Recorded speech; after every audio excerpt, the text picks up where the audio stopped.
Hi, my name's Dylan Fitch, and I'm here to ask you one simple question. Who do you think the greatest golfer of all time is? Now, there's multiple people that you can put in this category, specifically somewhere around five, and that's Jack Nicklaus, Arnold Palmer, both Huggins, Ben and Walter Hogan, and then Sam Snead. Now, who do I think has just so happened to be greater than every single one of these people? That'd be Mr. Tiger Woods. Let me tell you why. One, because of Tiger's great accomplishments, as you'll see as I proceed with the arguments compared to each of those players. And the six of these guys are consensusly, like from everyone you would ask that knows enough about the history of golf, will be considered the top six players of all time. And they're all kind of in the same boat-ish. Obviously, I think Tiger's better. But because of Tiger's accomplishments, impact on the game, and his great, incredible leadership in team events, that's why I think it puts him over the top. So, whenever you compare him to someone like with high wins, say Jack Nicklaus, Arnold Palmer, Sam Snead. Now, Sam Snead is tied with Tiger for the most all-time wins at 82.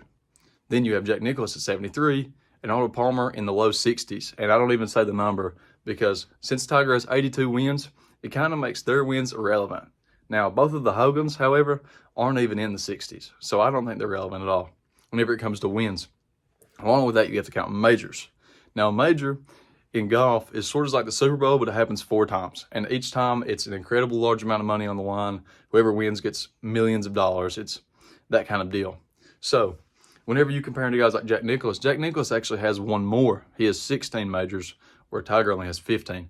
Now, I think this is not void, but it should be taken into consideration that since Tiger has 9 more wins, I don't think it's even comprehensible because the greatest players ever at most usually get 3 to 4 wins in a year. So Jack would have to play 3 to 4, maybe even more seasons than Tiger.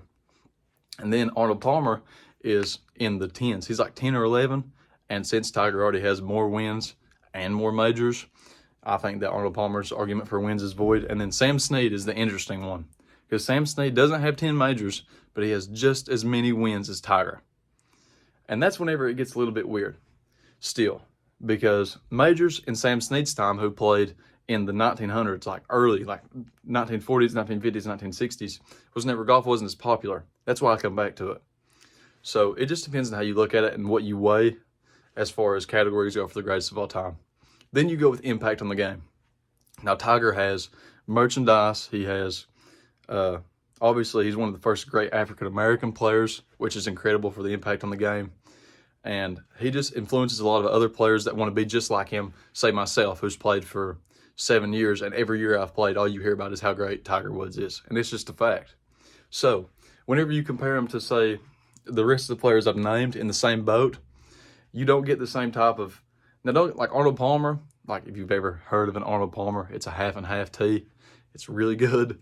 But whenever you hear that, you think of merchandise. But besides that, Arnold Palmer has a bunch of scandalous things and I mean, so does Tiger Woods, don't get me wrong, but I just feel like Tiger's incredible impact outweigh that.